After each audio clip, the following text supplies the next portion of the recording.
Princess Valera called the human weak before her court. And an army that had never learned retreat, Captain Jonah Mercer, did not answer. He stood beneath Avron's sun with an old gray coat, a cracked rifle across his back, and hands that trembled from wounds he never named. The court saw the tremor and smiled. The princess saw the limp, the silver beard, the tired eyes, and decided Earth had mocked her. Her capital was surrounded by the Krajul horde, a million predators beyond the shield wall.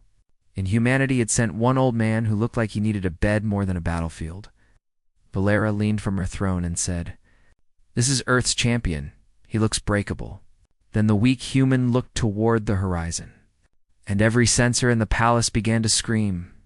The first Krajul horns shook the valley before dusk. Their army rolled over the black fields.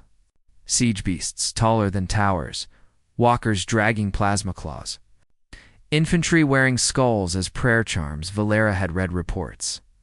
But reports did not shake wine in noble cups or make children cry. The shield wall glowed blue, thin and failing. And still, Jonah stood alone at the western gate. Rifle in his hands, Valera came after him in armor, angry because fear needed a target. She said, "Human, if you cannot fight, say so." "I will not let my people die behind your pride," Jonah checked one round and murmured.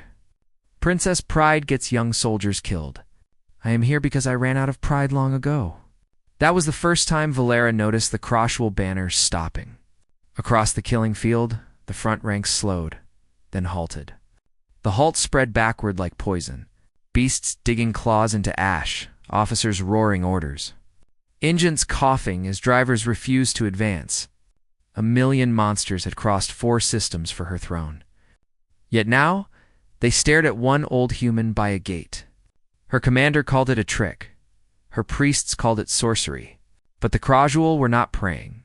They were remembering. Jonah took 3 steps forward and raised his rifle. Not toward the army, but toward the largest command walker. The machine actually stepped back. One shot cracked across the field. The faceplate shattered. The pilot fell dead inside. And the horde screamed a name Valera did not know, Mercer. Then the army that ate moons began to back away from the man she had called weak. Valera demanded answers, but Jonah only walked to the outer trench. Where wounded soldiers waited for death, he knelt and tightened a tourniquet around a young guard's arm. Above them, Krajul drums started again. The horde moved slowly now. As if approaching an old minefield, Valera followed. "Tell me why they know you," she ordered. Jonah sealed the wound and said, "Because they met me when I was younger. And they were braver." She grabbed his sleeve. "You faced them before." He looked at her. And there was no glory in his eyes, only graves. "I faced them on Harrow Station with 200 civilians behind me. They had 10,000 soldiers. I had 40 Marines by sunrise. They had 9,000 dead and no appetite for human corridors. The second shot came while she was still breathing in that truth. A Krajul assassin crawled from the drainage channel, blade raised for Valera's throat. Jonah simply leaned aside as if expecting betrayal, drove his rifle backward, and fired through the assassin's eye. The corpse hit the mud at the princess's feet. Valera stepped back, shaken, because he had saved her like a man ambushed so often that survival had become muscle. Jonah coughed into his glove, saw blood, and hid it too late. Then he smiled. "Sorry," he said. "Body keeps sending complaints. I keep ignoring the mail." Then the horde charged, and the city learned what weakness really meant. Weakness was not trembling hands. Weakness was the general who fled when the South Tower cracked.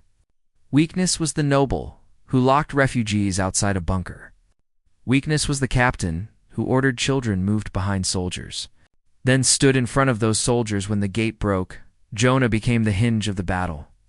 Wherever the line folded, he appeared, not fast, not shining, not young, just inevitable. He shot officers, broke machines, dragged wounded strangers behind cover, cursed at cowards until they remembered courage. And when his rifle overheated, he used it like a club. Valera fought beside him because shame had become instruction. Krajul warriors stumbled when they recognized the gray coat. They did not fear his strength. They feared what he did after strength failed. At midnight, General Threx arrived, carrying a blade made from a dead star. He strode through fire and laughed when he saw Jonah waiting. Old Mercer Threx growled. Still alive, still small. Jonah reloaded with his last bullet. Still ugly, Threx. But we all keep our gifts.